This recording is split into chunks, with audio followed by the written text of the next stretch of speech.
is absolutely stunning outside today. And colder than it's been in a while. It's actually only about 20 degrees. It's amazing. I know people are probably getting tired of the junk computer videos.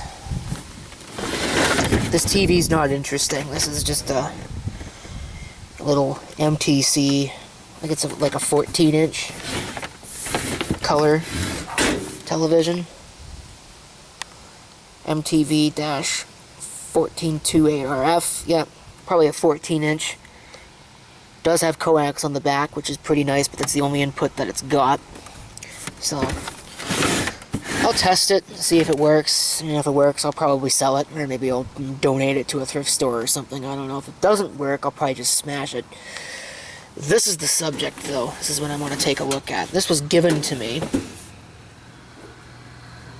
I have no idea really anything about it, other than the fact that, well, first of all, it's missing the memory. Second of all, check that out.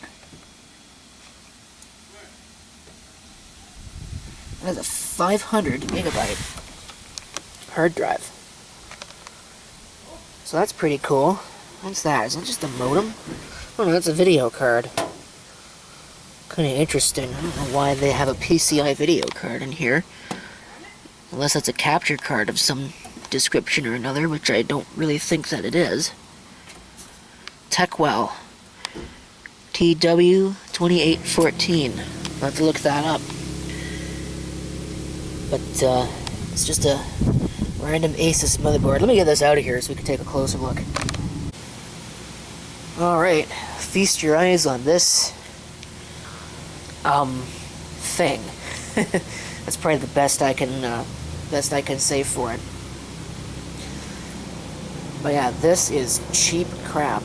Look at this cover. It's only been sitting there for like 2 minutes. It's already bent. That's pretty bad. Otherwise, it looks like a fairly standard computer. Let's see, 110309 is what that looks like. So now we got an age. I don't know why that's taped over. That's a little odd. It's also, I think, the first time I've seen a dual VGA video card in a very long time. I think the last time I saw that wasn't really dual VGA at all. It was I think it was a Voodoo, a 3DFX Voodoo 3D accelerator that would patch into the system video, or would patch from the system video, and then the second output would go to your monitor. I don't think that's what that is, though. Still haven't looked it up. I got that Asus board,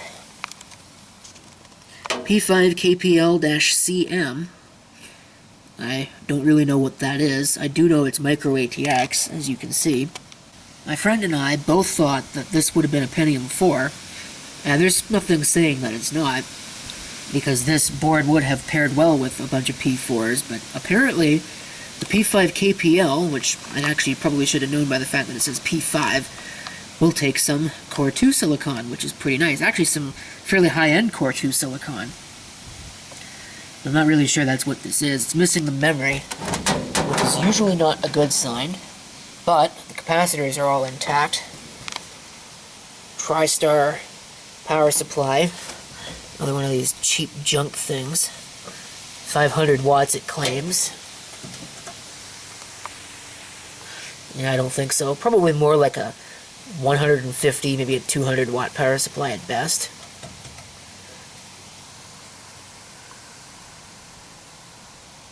Seriously. I just noticed that. Look how that says max 500 ATX. The total output wattage is 450 watts. Way to go, guys.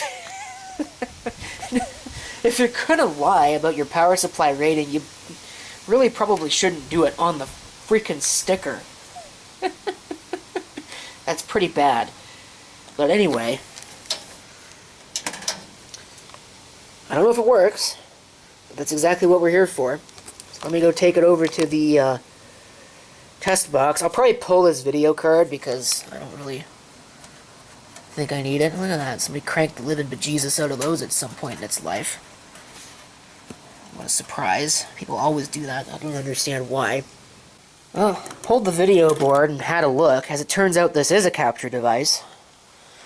The Techwell TW2814, which somehow or another that looks like a fake chip, but I think it's normal to look like that. That is a 16-channel capture chip, which is kind of odd. So I don't know if maybe this card's missing the breakouts, in which case it's useless. Or if they're using it, or maybe this is a VGA capture card. I don't know. It's got a piezo on it for some reason. Remove seal after washing. Whatever that means. Okay, here it is. Replaced the RAM, or installed some RAM that it didn't have before. So it's got 1 gig on it now. Just using the one chip for now to limit the amount of debugging I need to do. Now, there is one other problem. I pulled the card, which you saw earlier. There's one other problem with this. It's going to be hard to use that. So I just hooked up the reset switch as the power switch instead. Let's see if this explodes when I flick this on. No, not yet. I do have a 5-volt standby though.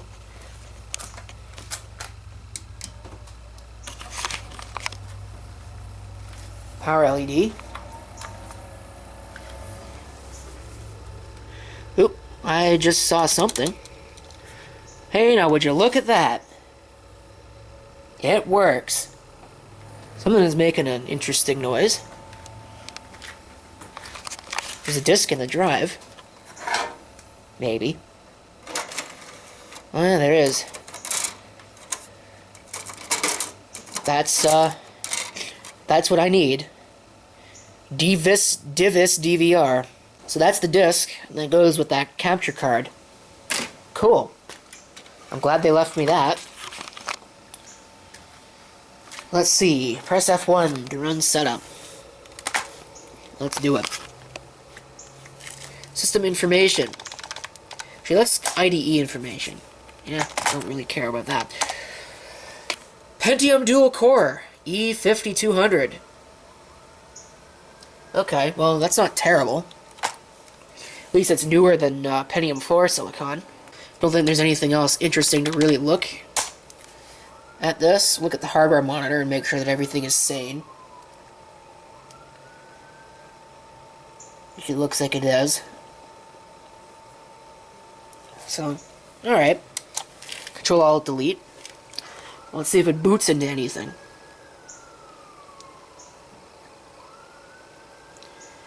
I have 2 to load defaults and continue, I don't care.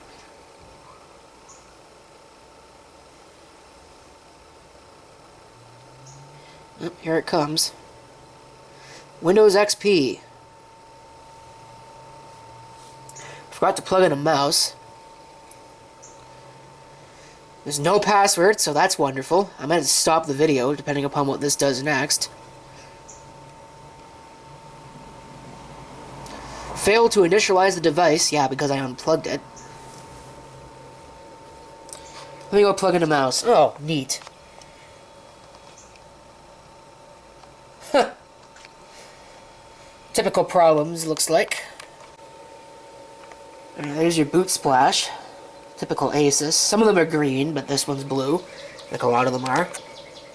Or white-ish. It's some kind of weird color. Plugged in a PS2 mouse now, so this should work a little bit better. Oh, there we go. There's mouse. It's going to complain. Don't care, don't care. Shut up. Direct web. Apparently there's a video on the desktop. This will give away probably where it came from.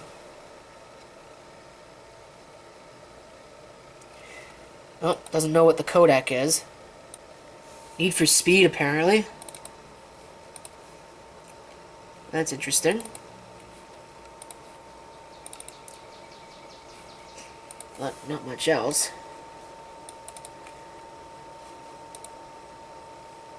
Bluebirds D.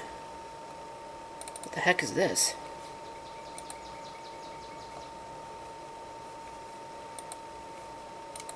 Okay, I don't know what that just did. What is this? This isn't in the CD drive, the CD-ROM drive. There's nothing in the CD-ROM drive. Where is that coming from? Well, that's odd. What the heck? So it's got something installed on it, apparently. Bluebirds. Yeah, I don't know what that is. The drive is empty. So that's weird. Never seen that before. There's a bunch of data on this. M4 data. I don't know what that is. Unless that's related to the DVR in some way. How big is this? Yeah, that's where all the files are. So it's probably related to the DVR. Nothing in there. Nothing in there. Let's see if we can open the DVR. Nope, I guess not. DVR search. Yep, I guess we can't find out what any of this is. So that's unfortunate.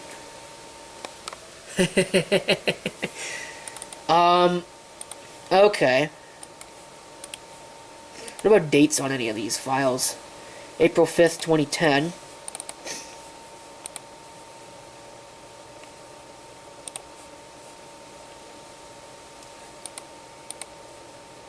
That's from 2022, 2012 seems to be the last real date on these. So, DVR volume info.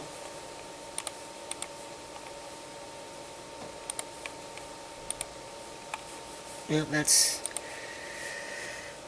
encrypted in some way.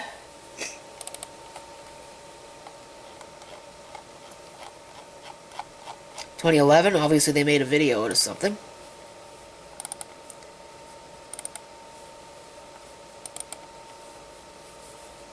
Yeah, I don't know what that is. Some kind of burning software, I suppose.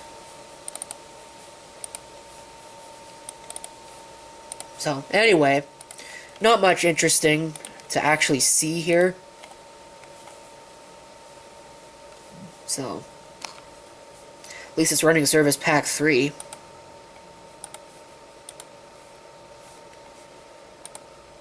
Basically all the usual stuff. So, I guess that's pretty much it for that. So I'm probably going to strip all this junk out of this case. And then find somewhere to put it, or maybe it'll just end up as spare parts for a project in the future. I've certainly got a lot of that. So I don't know what I'm going to really do with this. I'll have to ask him if he knows what the password is for that. I kind of doubt it. But, there you go. There's your random junk PC that I picked up again. Because apparently I can't get away from these things.